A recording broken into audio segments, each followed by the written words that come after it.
दीनदयाल उपाध्याय के बारे में, थोड़ी जीवनी के बारे में बताएं आदरणीय मोहनलाल बड़ौली जी।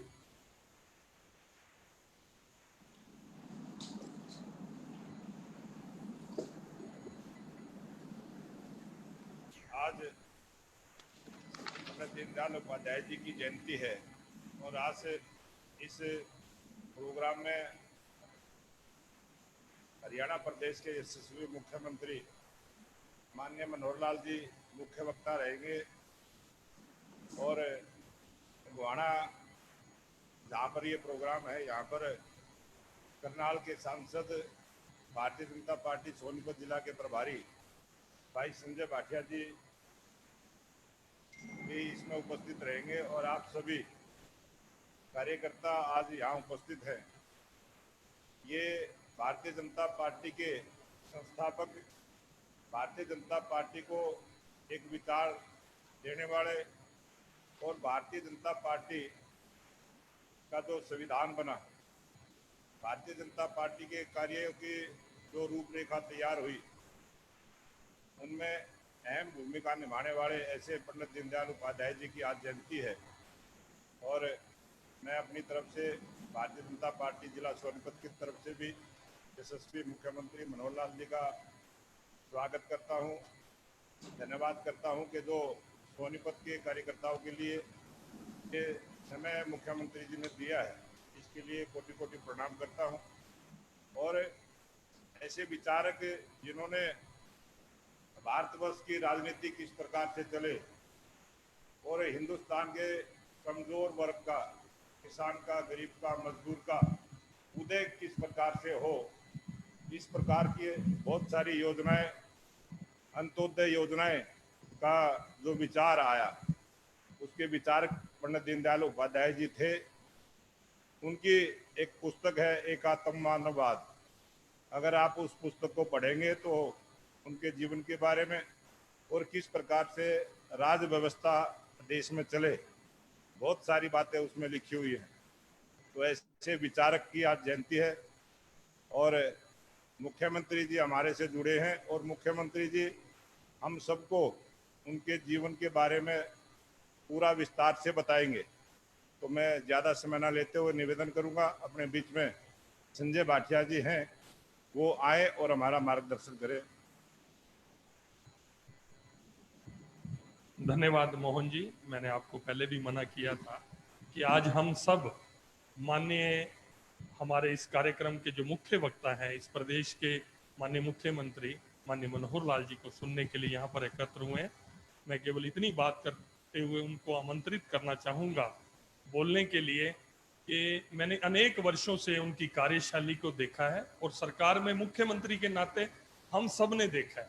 अगर पंडित दीनदयाल जी के सपनों को, अंत्योदय के विचार को अगर हरियाणा में साकार रूप में अगर किसी ने किया है तो ऐसे मनोहर लाल जी, और सौभाग्य से आप अंत्योदय के अखिल भारतीय संयोजक भी थे, ये दायित्व भी आपने निभाया और आज हमारे बीच मुख्य वक्ता के रूप में अंतिम व्यक्ति की चिंता करते हैं, आम इंसान की चिंता करते हैं, जो नौकरियों का बिना पर्ची और खर्ची की आज चर्चा चलती है पूरे प्रांत में, आज से पहले क्या था और आज क्या है। ऐसे माननीय मुख्यमंत्री जो हमारे लिए हमेशा प्रेरणा का स्रोत रहे हैं, आज हम सबका मार्गदर्शन करेंगे। माननीय पंडित दीनदयाल जयंती के अवसर पर मैं आमंत्रित करूंगा माननीय मुख्यमंत्री मनोहर लाल जी।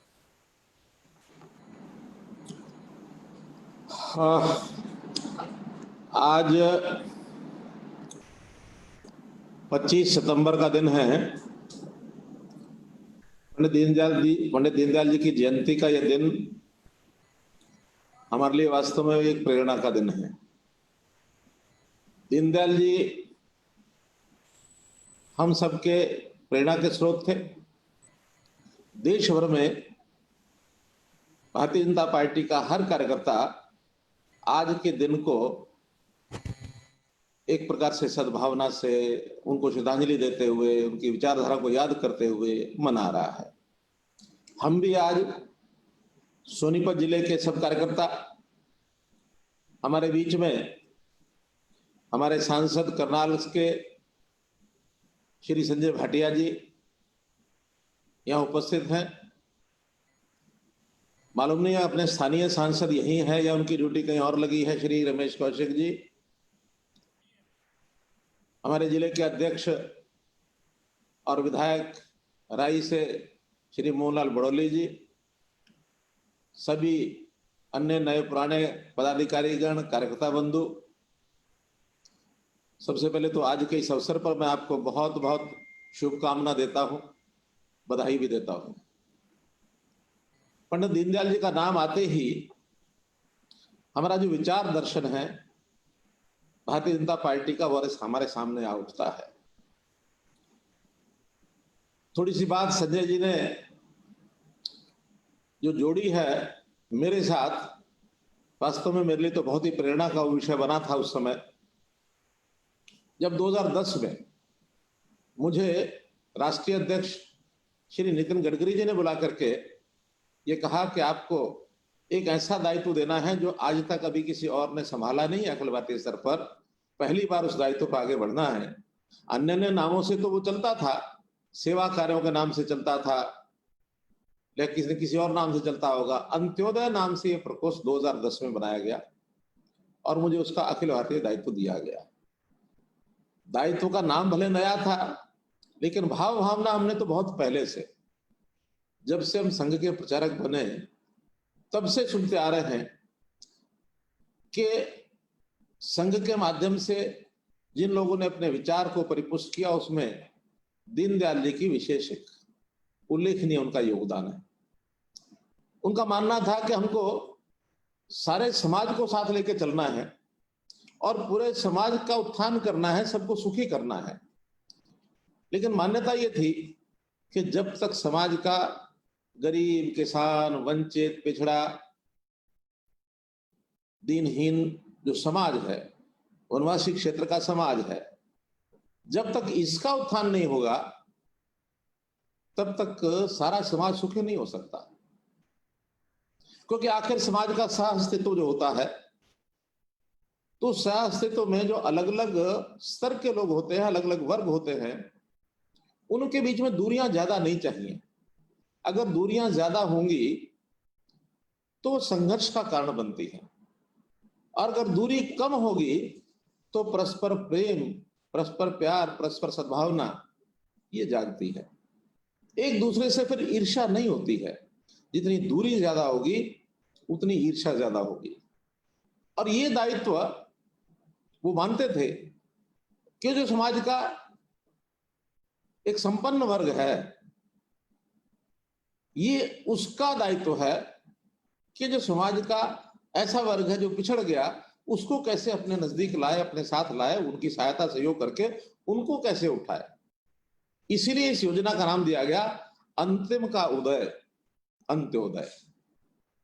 एक विचारधारा दुनिया की और भी है ऐसी, जो इस समता, समानता, दूरियां कम करने का अभियान चलाती है, लेकिन उद्देश्य एक होते हुए भी उनकी हमारी सोच में अंतर है, कार्य पद्धति में अंतर है। वो क्या मानते हैं कि जो समाज में प्रगति कर गया, आगे बढ़ गया, अगर वो आगे बढ़ा तो क्यों बढ़ गया, उसको भी नीचे रहना चाहिए, सबके साथ उसको लाओ, ऊपर से खींच करके नीचे करो, और उसको टांग खींचना शुरू करते हैं। आप समझ गए होंगे विचारधारा, वो साम्यवादी विचारधारा। अभी साम्यवादी विचारधारा में हमारे में अंतर इतना ही है कि वो जो आगे बढ़ गया उसको नीचे खींचते हैं, हम जो नीचे रह गया उसको प्रेम से, प्यार से कैसे उसकी सहायता करें, उसको आगे बढ़ाएं। अंतर दोनों कम करना चाहते हैं, लेकिन उनकी पद्धति में संघर्ष खड़ा होता है, एक दूसरे के खिलाफ घृणा पैदा करते हैं, वैमनस्य पैदा करते हैं, शांति नहीं हो सकती, संघर्ष होता है। वह हम सद्भावना से, प्रेम से, प्यार से अपना दायित्व समझ करके, ऐसा हर व्यक्ति जो किसी भी कारण से पीछे रह गया हो, प्राकृतिक कारणों से रह गया, पारिवारिक कारणों से रह गया, उनको कैसे सहायता करके उनको मुख्य धारा में लाना, उसको आगे बढ़ाना। हमारी अगर आज सरकारें हैं तो हम उसी सद्भावना से, संवेदनशीलता से उनको आगे बढ़ाने का काम करते हैं, अंतर कम करते हैं, लेकिन परस्पर एक दूसरे के मन में प्रेम का संचार होता है। हम संघर्ष की जो वैमनस्य की बात है उसको नहीं, आत्मीयता की बात को करते हैं, समाज को सुखी करने का काम वास्तव में इस तरीके से होता है। और आपने देखा कि साम्यवादी विचार आज जितने देशों में फैला हुआ था, चाहे वो अपने देश के भी कुछ प्रांतों में था, धीरे धीरे समाप्त होता जा रहा, सिकुड़ता जा रहा और बहुत कुछ लोगों तक सीमित रह गया। जबकि अपना ये विचार, प्रेम का, सद्भावना का, आत्मीयता का, शांति का, ये विचार न केवल अपने देश में बल्कि दुनिया भी इसको स्वीकार करने लग गई है। तो मित्रों, ये सैद्धांतिक बात जो पंडित दीनदयाल जी ने दी थी, उनके जीवन की भी कुछ घटनाएं ऐसी हैं जो इस चीज को प्रदर्शित करती हैं कि वो कैसे जीवन का व्यवहार करते थे। अपने बहुत सादगी से रहते थे।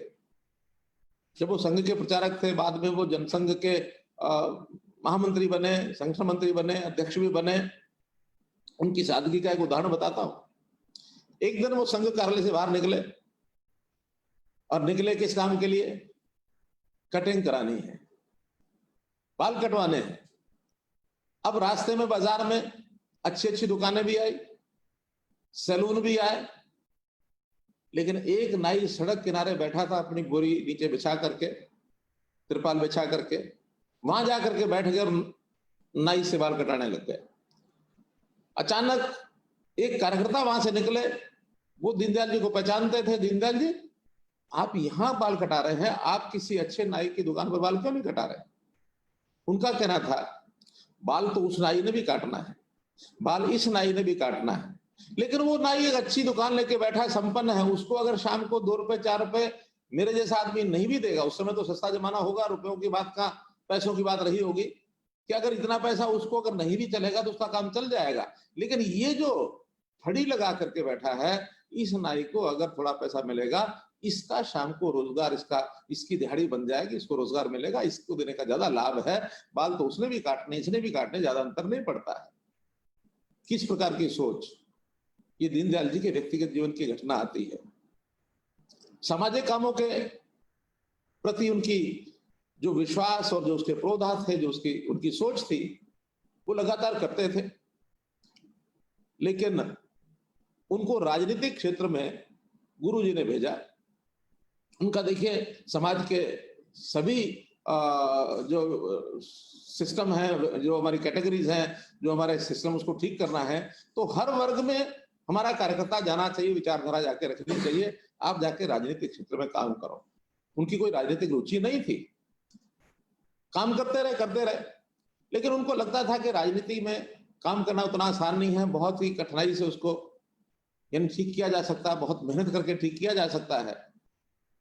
एक दिन गुरुजी को कहते हैं कि गुरुजी, मुझे ये बताइए कि मेरी कोई राजनीति में रुचि नहीं है, आपने मुझे राजनीति में भेजा, मैं काम तो कर रहा हूं, लेकिन मेरी रुचि नहीं है, आप मुझे कब वापस बुलाएंगे ताकि मैं अपने दूसरे सामाजिक कामों में काम कर सकूं? मेरी राजनीति में रुचि नहीं है, कब मुझे वापस बुलाएंगे? गुरुजी ने बड़ा एक ऐसा उत्तर दिया, दीनदयाल जी चुप हो गए और फिर उसी काम में लग गए। गुरुजी ने क्या कहा कि दीनदयाल, तुमने कहा कि राजनीति में मेरी रुचि नहीं है। क्या? बिल्कुल नहीं है।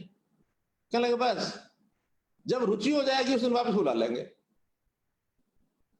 अगर आपकी रुचि वहां हो गई तो वापस बुला लेंगे, जब तक रुचि नहीं है तब तक वहां रखेंगे। आपने सिस्टम को ठीक करना है। बिना स्वयं की रुचि वाला व्यक्ति ही अपनी कर्तव्य निष्ठा से वहां जाके उसको ठीक कर सकता है। ऐसा एक मैसेज उनकी जीवनी में हमको मिलता है।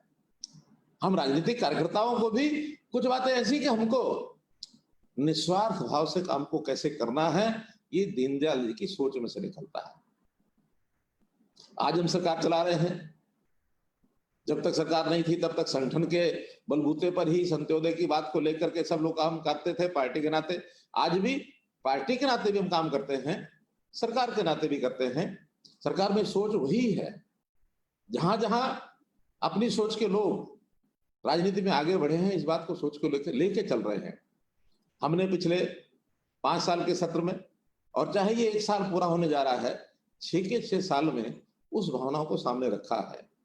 सारे समाज को अपना मान के चले हैं। ये मेरा, ये तेरा, ये मेरे साथ बैठता है, ये उसके साथ बैठता है, मेरा रिश्तेदार है, मेरा मित्र है। इसको सोच के चलने का लाभ नहीं। सारा समाज मेरा है, इसको सोच के चलने का लाभ है। और जो व्यवस्थाएं खड़ी की, जैसा संजय भाटिया जी ने बताया हमने कहा भ्रष्टाचार को दूर करना है तो एक एक क्षेत्र को संभालना पड़ेगा। यहाँ नौकरियों में, यहाँ बदलियों में कितने प्रकार के भ्रष्टाचार चलते थे, सारे खत्म हो गए ऐसा दावा नहीं है, लेकिन उसको खत्म करने की दिशा में आगे बढ़े, काफी मात्रा में कम भी हुए हैं। नौकरियां मेरिट पर देने का काम वो अपनी ही सरकार ने पिछले 5 साल पहले इसकी शुरुआत की थी। कठिनाई आई थी, ये गले में उतारना बहुत मुश्किल था कि हमारे अपने लोग नौकरी में ना लगे, कोई भी लग जाए। हमने उस समय एक ही बात कही थी कि जो हमारे अपने हैं वो हैं, कहीं जाएंगे नहीं, उनको भी ये दिशा मिलनी चाहिए कि मेहनत करके आगे बढ़ना है, मेहनत करके मेरिट पर आकर के नौकरियां लेनी है, और जिनको मेरिट के आधार पर नौकरी मिल जाएगी हम उनको भी अपना बनाएंगे। और उसका वातावरण ये हुआ कि हम लोग दोबारा से अगले 5 साल के लिए आए। सीटें कम रही अलग बात है, लेकिन हमारी वोट परसेंटेज पहले से बढ़ के आई है। हरियाणा में ये पहली बार ये ऐसा उदाहरण हुआ है कि कोई पिछली सरकार हमारी 5 साल की जिस लेवल पर थी उससे आगे 3% वोट ज्यादा लेकर के हम आए। हमने कोई वोटों के लिए नहीं किया था, वो हमने वोटों के लिए नहीं किया था, हमने एक संदेश देने के लिए किया था कि हमारे लिए सब समान है। और उस सब समान में भी उस अंत्योदय का जो एक प्रावधान किया, हमने ये भी कहा कि अच्छा जिसके घर में एक भी नौकरी नहीं है हम उसको 5 अंक अलग से देंगे। अब ये प्रावधान आज तक कभी किसी ने नहीं किया। लोगों ने कहा कि टिकेगा नहीं, कोर्ट में चैलेंज होगा और इसको विड्रा करना पड़ेगा। हमने कहा नहीं, हम कोर्ट में जाएंगे। कोर्ट में गए और कोर्ट के जजेस लिखते हैं कि इससे बढ़िया कोई और उदाहरण नहीं हो सकता। जो संविधान के अंदर हमको एक बताया गया है कि जो जरूरतमंद है उसकी सहायता करने की योजना सरकार यानी वेलफेयर की स्कीम कोई भी बना सकती है, इससे बड़ी वेलफेयर की स्कीम नहीं हो सकती है। कोर्ट ने उसको अपहोल्ड किया, आज भी लागू है, कहीं नहीं है देश में। जो नीचे रह गया उसकी मदद हम कैसे कर सकते हैं, इसको आगे बढ़ाए ना। आज भी सारे समाज में चीजों की होड़ लगी हुई है कि कैसे हम ज्यादा से ज्यादा हम प्राप्त करें। बहुत सरकारी योजनाएं चलती हैं, केंद्र की हैं, प्रदेश की हैं। उन योजनाओं का लाभ लेने के लिए लोग अपने गलत ढंग से भी अपनी स्टेटमेंट दे करके, गलत प्रस्तुतिकरण करके लाभ लेने की कोशिश करते हैं। लाभ ज्यादा ज्यादा मुझे मिलना चाहिए, लालच है। इस संस्कार को बदलना पड़ेगा कि पहले लाभ जो मेरे से नीचे व्यक्ति रह गया है उसको कैसे मिले। दीनदयाल जी की ये सोच है, मुझे जब मिलना होगा तब मिल जाएगा, लेकिन कम से कम मेरे से नीचे जो रह गया है उसको अगर लाभ मिलेगा, वो मेरे से आगे बढ़ जाएगा, तो मुझे भी कोई ना कोई आगे बढ़ाने वाला मिल जाएगा। तो हमें ये जो सिस्टम बनाने पड़ेंगे, इस सिस्टम के आधार के ऊपर वास्तव में जो नीचे रह गया उसको आगे बढ़ाना पड़ेगा। हमने हरियाणा में क्या किया कि जितने हरियाणा की अपनी आबादी है, लगभग 2.25 करोड़ की आबादी है, 60 से 65 लाख परिवार है। लेकिन आज सरकार के पास ये डाटा नहीं है कि किस परिवार की स्थिति क्या है, उसकी आर्थिक स्थिति क्या है, सामाजिक स्थितियां फिर भी थोड़ा बहुत जातिगत आधार के ऊपर हम उसकी काउंटिंग कर लेते हैं। आर्थिक आधार पर तो बिल्कुल नहीं पता है। उसका सोशल स्टेटस क्या है ये तो पता है, लेकिन वो आर्थिक स्तर पर कहाँ खड़ा है, उसके मन की पीड़ा क्या है, वो भी आगे बढ़ना चाहता है। हमने हर एक परिवार की पहचान करने के लिए पिछले कुछ महीने से शुरू किया है। आने वाले 3 महीने में मैं समझता हूं उसको पूरा कर लेंगे कि हर परिवार का डाटा परिवार पहचान पत्र के माध्यम से ये हमारे पास होगा। उसको वेरीफाई करने का काम सामाजिक दृष्टि से जो लोग ठीक काम करते हैं उनके माध्यम से कराएंगे। अपने संगठन के लोग भी उसमें लगेंगे, लोकल कमेटियां बना करके उनसे कंफर्म कराएंगे कि ये जो कह रहा है व्यक्ति, इसकी सच्चाई कितनी है, इसमें कितना ठीक, कितना गलत, कितना। तो इसका लोकल कमेटियों के माध्यम से उसका वेरिफिकेशन कराना, और फिर जो वास्तव में कम रह गए, नीचे रह गए, उनकी चिन्हित करके उनकी योजना, उनको लाभ दिलाना। उनके घर में जा करके चाहे उनको लाभ देना पड़ेगा। किसी के पास रोजगार नहीं है, किसी की आय बिल्कुल नहीं है, उसको 2 समय का भोजन मिलता कि नहीं मिलता है, उसके बच्चों को शिक्षा मिलती है कि नहीं मिलती है, उसके परिवार के लोगों का स्वास्थ्य ठीक है कि नहीं है, सुरक्षित है कि नहीं है। ऐसी सब चीजें जिसकी आवश्यकता ज्यादा लगती है, जो ज्यादा इन सारे विषयों के बारे में जिसका हित की साधना जरूरी है, जिसका हित संभालना जरूरी है, पहले उसको संभालेंगे। एक संपन्न व्यक्ति है, वो अपनी गाड़ी अपने आप चला लेता है। मध्यम वर्गीय परिवार है, उसको भी सुरक्षा तो जरूर चाहिए, लेकिन वो पारिवारिक दाल रोटी पानी अपना कर लेता है। लेकिन जो बिल्कुल नीचे रह गया, जिसके घर में रोजगार नहीं है, जिसका कोई व्यवसाय नहीं है, नौकरी नहीं है, उसको तो 2 समय का भोजन भी कठिन हो जाता है। बीमारी लग जाए तो बहुत ही कठिन। बीमार का इलाज, उसके स्वास्थ्य की चिंता प्रधानमंत्री जी ने की कि ऐसे सब परिवारों के स्वास्थ्य के ऊपर आने वाला खर्च ये 5 लाख रुपया केंद्र सरकार देगी। ये है अंत्योदय की भावना। लेकिन सबको नहीं मिलेगा। जो अच्छा संपन्न व्यक्ति अपना खर्च अपने आप कर सकता है, उसका 5 लाख में बढ़ना भी कुछ नहीं है। तो ऐसी चीजों को आगे बढ़ाते हुए हमने हरियाणा में 5S की एक प्रोग्राम शुरू किए। शिक्षा, स्वास्थ्य, सुरक्षा, स्वावलंबन और स्वाभिमान। स्वावलंबन यानी उसका रोजगार अपने पैरों पर खड़ा हो जाए, और स्वाभिमानी बने। स्वाभिमानी बने माने उसको बिना मांगे उसकी आवश्यकता पूर्ति करें। आज तो हम योजना बनती है तो उसको कहते हैं फार्म भर के आओ, वो लाइन में लगता है, धक्के खाता है, कहीं रिश्वत देता है, तब उसको चीज मिलती है। ये रिश्वत, ये भ्रष्टाचार, ये उसकी भाग दौड़, ये वो घर से दौड़ करके और अपने कार्यालय में जा करके सरकार के द्वार पर खड़ा होकर के चक्कर काटे, उसका स्वाभिमान को ठेस लगती है। स्वाभिमानी व्यक्ति कई बार बाहर निकलता भी नहीं इन चीजों के लिए। तो हमने योजना ऐसी बनाई है आगे चल करके कि हरियाणा के अंदर हर व्यक्ति कहे कि मेरी चिंता समाज भी कर रहा है, सरकार भी कर रही है। तो समाज के दायित्व को निभाते हुए हमको आज के दिन ये प्रेरणा लेनी है कि हम चीजों में आगे कैसे बढ़े। हाँ, ये भ्रष्टाचार रूपी जो घुण लगा हुआ है, इसको भी हमको ठीक करना है। इसके भी कई तरीके हैं। उन तरीकों में एक है सामाजिक संस्कार, कि समाज को संस्कार कैसे दिया जाए। वो हमारी शिक्षा से जुड़ा हुआ विषय है, हमारे लोक जागरण से जुड़ा हुआ विषय है। लोगों को लगे कि नहीं, हमने आगे बढ़ना है तो हम कैसे इन बीमारियों से मुक्त हो, अपने देश और प्रदेश को आगे बढ़ाने के लिए हमारा मानस कैसे बने। हम उदाहरण देते हैं जापान के लोगों का, हम उदाहरण देते हैं इजराइल के लोगों का। इजराइल के लोग 2000 साल अपनी भूमि से दूर रहे, बाहर रहे, और 2000 साल के बाद वो यरूशलेम में आए, एक देश बनाया, और उस देश के निर्माण में पहले दिन से लग गए, भूखे रह करके लग गए। आज वहां एक एक युवक में, युवती में देश के प्रति एक भावना बनी हुई है। अभी यहाँ बहुत कमी है, उसको ठीक करना है। तो जब हमारा लक्ष्य स्पष्ट होगा, हमने सारे समाज को सुखी करना है, तो इसी समाज के मन में विचारों का एक, जिसको कहना चाहिए, एक प्रवाह ये भी करना पड़ेगा कि मुझे समाज के लिए जीना है, देश के लिए जीना है। तो देशभक्ति का भाव ये भी कूट कूट के भरना है।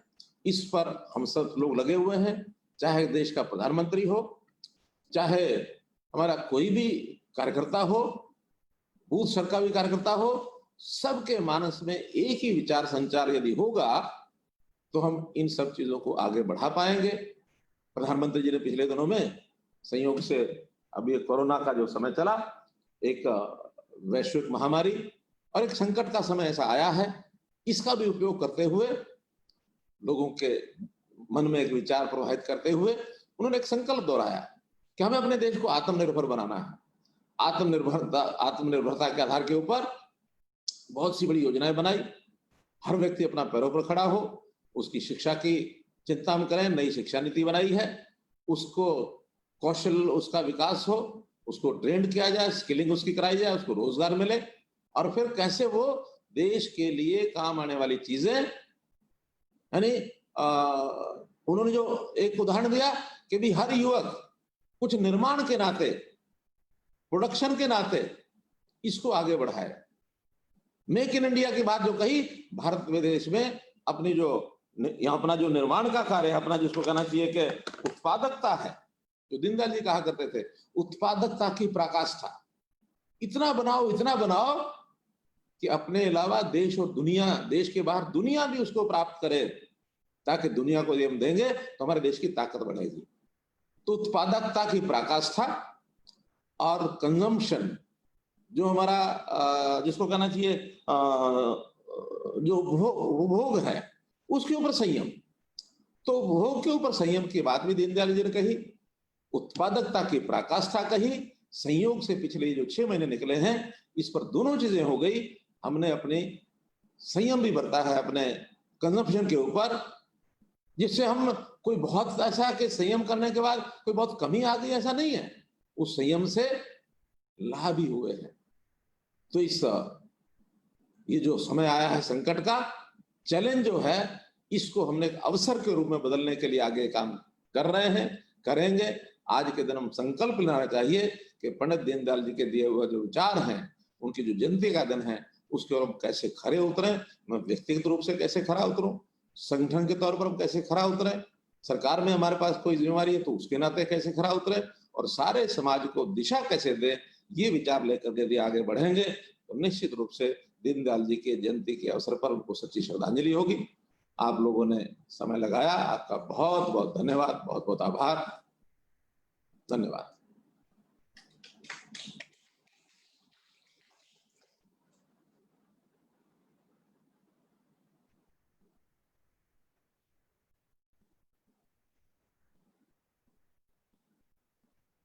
ओम प्रकाश जी, आवाज नहीं आ रही। ओम प्रकाश जी, आवाज नहीं आ रही, म्यूट है आपका। वो सभी मेहमानों का, आप ठीक है। सभी का यहाँ स्वागत करें। भाई रविंद्र दिलावर जी। आज के इस पावन दिन पर भारतीय जनता पार्टी विश्व में सबसे बड़ा संगठन आज जिनके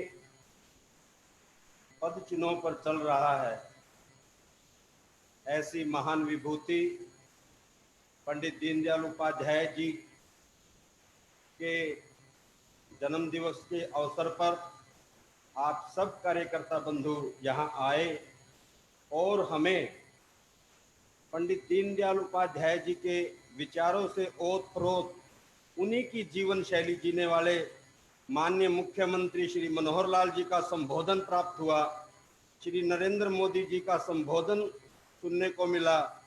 तो हम कृतज्ञ हैं ऐसी महान विभूतियों के, जिनके विचारों पर चलकर हम अपने देश को सशक्त बनाएंगे। आप सबका हृदय से बहुत बहुत धन्यवाद।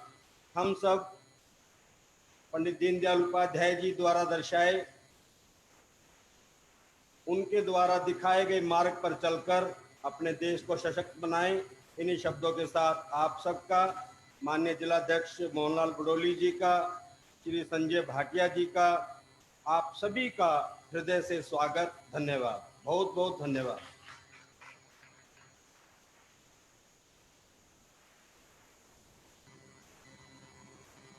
आज का ये कार्यक्रम आदरणीय मुख्यमंत्री जी के सानिध्य में जो प्यार प्रेम साधुवाद मिला, हम सभी उनका धन्यवाद करते हैं। आदरणीय मुख्यमंत्री जी का, आदरणीय मोहनलाल बडोली जी का, आदरणीय संजय भाटिया जी का, सभी कार्यकर्ता बंधु जो यहाँ तक आए हैं, सभी का बहुत बहुत धन्यवाद करते हुए,